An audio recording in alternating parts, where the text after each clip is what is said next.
Sir, this dispensation of His Excellency Dr. Abdullah Umar Ganduje has always aimed for excellence. Yeah. There's no doubt. What is your take regarding this government in an attempt to establish this excellence? Well, first, for us to see it from that particular light, we have to look through and through into the persona of His Excellency, the Executive Governor of Kano State. He's somebody who has have a wealth of experience in governance from whatever level you will look at it, starting from the local government administrator, though of Federal Capital Territory, down to all ladder levels of governance, be it commissioner, be the chief executive, and as well as serving as a political aide to other serious positions. Yeah. So one can simply conclude that in terms of governance, he has seen it all. Yes. And also he's somebody whom we know to have accumulated a highest level of knowledge, being a doctor himself who has taught in school, Yeah. and also somebody who has interacted and developed people from an upscaled position to a highest position of knowledge. Yes. And also he is a man that you can describe as an embodiment of humility. Yes. He's somebody who is simple, who is attentive, is a good listener, and is somebody who always gives people a second chance. Yes. Even where they made a glaring mistakes, and even where they prove not to have understood him and act in a way and manner that others may not even be ready to forgive them. And I believe this composition of him being having a lot of wisdom, knowledge and experience in governance made him to actually at all points strive to create a balance between context and as well as the substance or subject of that particular period of time, aiming to actually reach an excellent position in either service delivery as well as in provisions of what is required for a given government, taking cognizance of the context of the time and the situation he found himself in. Today we have seen how much His Excellency has dealt with issue of security, Yes.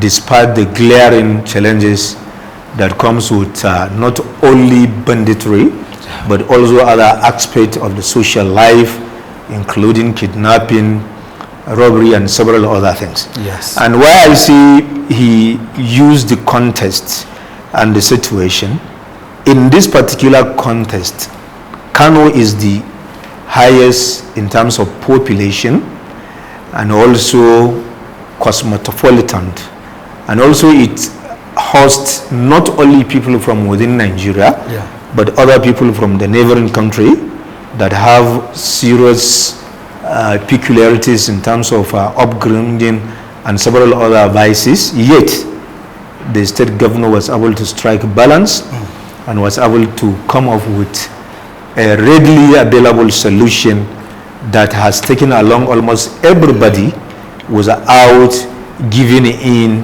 to all the potentials of this violence and several other things. Today, Kano is enjoying relatively the highest level of security anyone can boast of in this country. Yes. And remember, population can always turn out to work against any good policy any other person has. Yes. But the population of Kano State could not hinder His Excellency from achieving excellence in various fields of physical infrastructures, as well as also policies that other states were always ready to copy in terms of education, in terms of several other things that were alien in terms of implementation. For example, Kano State lead in implementations of the minimum wage. Yes. And also it also lead in implementation of actually the health insurance scheme and several other programs that so many governments will waste time thinking of policy risks and what have you in trying to bring those policies on board. So you see, it's not just about going into a crowd. It's also about leading the crowd. Yes. In terms of policy, infrastructures, and what have you. And this is the only government also that actually works simultaneously, both at the center of the state as well as coming up with policies that has to do with development at the rural areas of the state. Take for example, we are celebrating in the state the structures that we've been seeing that has to do with flyover and several other world-class bridges and what have you, whereas there are policies simultaneously going on in the rural areas, Assalamu alaikum, and several other policies that has to do with actually the development of a common man. Take a look at when so many states are battling with how to implement ROGA and several other policies that were aimed at actually providing a focus and also a reality to nomadic Fulanis that we have around. The state governor here, Dr. Abdullah Umar Ganduje, has already established a lot in that particular, what is it called, ROGA multifunctional program. Yes. That help the nomadic Fulanis and what have you to come and settled in one of the most feared area in Kano State, for them to be able to run an economic activities as well as activities that will enhance the living standard of the general people of the state. So therefore, without a doubt, he is a man that always try and work to make sure that an excellent result reflect in all spheres of governance in the state. Thank you so much, sir. Sir, I would like you to say it yourself. The country you visited in Europe, for the benefit of our viewers internationally. Please, sir, which country did you visit for the sake of economic summit? Well, I am fortunate actually to represent His Excellency in the United Kingdom into a study tour on the effective policies that actually will help minimize national and state loss of revenue due to COVID-19 pandemic. And I wanted to say this here.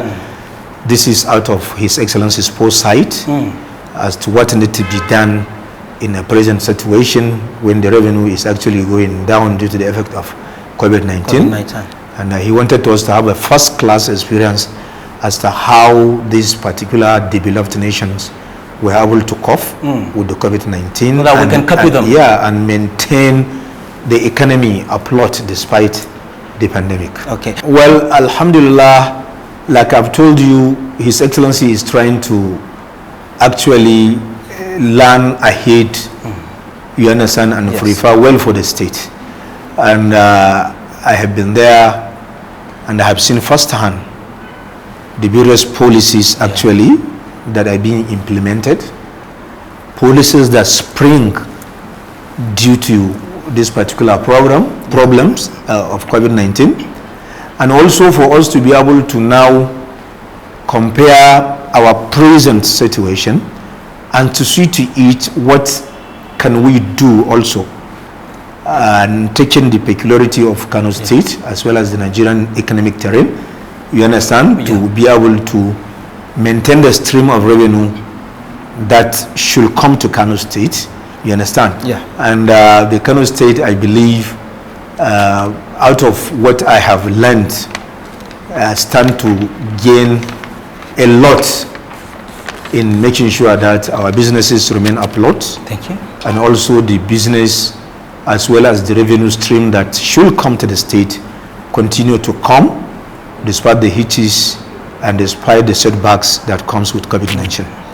As I speak with you, I am on the compilation stage of those things that I was able to digest and those things that I feel the state government need to do. And I will come up with a comprehensive report that I will submit to His Excellency. And also I believe the state will stand to benefit, not only in terms of revenue generation, but also in terms of redistribution of that revenue so that it will, at the end of the day, also bring more revenue to the coffers of the state. With your what is your rating of societal response concerning timely payment of tax and other income which citizens are expected to pay here in Kano State? Well, to be honest with you, we are at this particular stage, we are only tapping not more than 45% of the potential revenue. Of the expected revenue? Yeah, of the potential revenue that is expected Serious. to come to the corpus of the state, taking the size of the state, taking the infrastructures, and also taking the liberties His Excellency the Executive Governor has given to so many people to come and actually run their businesses without hitches and without problems. Yeah. This is a fact, and this is something that we truly have to work on. Not only the KRS as an agency, but also individual as a state, as a stakeholders. You understand? Because I think there is a serious misconception about what revenue is to the state. Yes. People see it from exploited point of it. Yeah. People think they are just being exploited when they are asked to pay revenue. And also politicians actually normally use it as a campaign tool against any sitting government. Yes, and the incumbent. You understand? Yeah. People tend to, even when they know that if they are the one to be given the opportunity to serve, they will definitely have to look for that revenue, whether they like it or not. Yet, they tend to come up with certain sabotage in a various ways or in a different ways to make sure that they have pinched people against the government in terms of making them to willingly pay this revenue as they're supposed to pay. I have to tell you this, from my experience, I know revenue payment in some countries, you understand, is much more important than any other function anybody can indulge themselves into. People are proud that they are paying revenue because they know it is always from the proceeds of that revenue that that particular state is run. But the conceptual thought here, as we are made to understand, people tend to believe that payment of revenue is like ban gishiri mbakamanda, which absolutely is not what is ought to be. Revenue payment is supposed to be your civic responsibility for the services your nation or state renders to you. Take for once the identity that particular state has given you. Yes. The identity that particular country has given you. Exactly. You cannot cross the border. You cannot go to any state. You cannot go to any other country without that identity. You understand what I'm saying? Yes. You cannot just walk into any country without flashing your passport, and that passport is saying that yes, this child that is coming is a bona fide son of Nigeria, and he is from a particular state of the nation. Yes. So for just that particular services that sovereign nation is giving you, you understand, we ought to have taken it as our civil responsibility to pay the relevant taxes as at when due. Thank you so much, sir. Sir, finally, before we call it a day, what is your message to the good people of Kano State and Nigeria at large? Well, my message has always been the same. Okay. That people should always look at what the government or whoever is in a position of authority does as their own. Yes. Not as attributable to that particular person. The former governor, as you rightly said before, has done his bit in turning the state into what it is, or rather by setting pace. I'm talking about Bako that you have spoken about before. But what he has done since that particular time, he has not taken it home. Exactly. It is still there for the people to use. This particular infrastructure that His Excellency the Executive Governor is building all over the state, the transformation he is bringing, he will not take it to Ganduje. He will not even take it anywhere he is going. It is for us to use. Yes. So whatever the government is doing, people should begin to look at the positive aspect of it. That will now give them the sense of ownership, and that will make them own that particular project to be theirs. And that will now stimulate their desire to make best out of it. Yes. Today, we are going to celebrate a cancer center that doesn't have second, not only in Nigeria but in the West African as a nation. You understand what I'm saying? Yes. We are about to celebrate that, and His Excellency will leave it and go. Definitely. And we did not even wish and pray that his family member or himself will have a cost to use it. Yes. I don't pray that myself or my family member shall have a cost to use it, but it's going to be there. You understand? Yeah. For a family and for the generality of Kano State people. Definitely. Now we have to start looking at the good aspect of all this in governance, and I believe that will now help us have a change of psyche as to when to criticize, what to criticize, and for what to criticize. Definitely. You understand? People are just criticizing for the sake of criticizing. People are just cheating people. For example, let me cite an example for you. When I was about to build a hospital in my own constituency, a people of my party that were thinking that we are not of the same camp for them were the one actually fighting me to make sure that that particular hospital does not come to reality. Serious. But today I'm happy they are the same people that are depending on it. Yes. Because of the proximity of that hospital to their homes, and because of the services the hospital has been providing to them and to their loved ones. So if at the conceptual stage people will be able to have that mindset, oh, His Excellency is building this bridge and these are the economic benefit of that particular bridge. You understand? Yes. I assure you the state will move far faster than the particular stage as we are moving now. Because if I had people talking about His Excellency is building stores, is building shops everywhere, they are selling places, this and that, I tend to laugh. Yes. Because I keep asking myself, there are places before that were graveyards. Today that particular place is an airport. Yes. Everybody knows about that. It's always like that. Development will always suppress history and create another history. Exactly. You understand? And every government has its own priority. And also His Excellency, whatever he is doing in terms of all this other renewal, coming up with malls and other things, those are the only things you see in Europe. You understand? If you go to Europe, there are places, just like the UK I've went through, there are places you will see are designated as the city center. And those places, 90%, you understand, is always being turned into what? An economic hub of that particular state. Yeah. It doesn't take away anything if the entire metropolitan of Kano State is turned into a city center.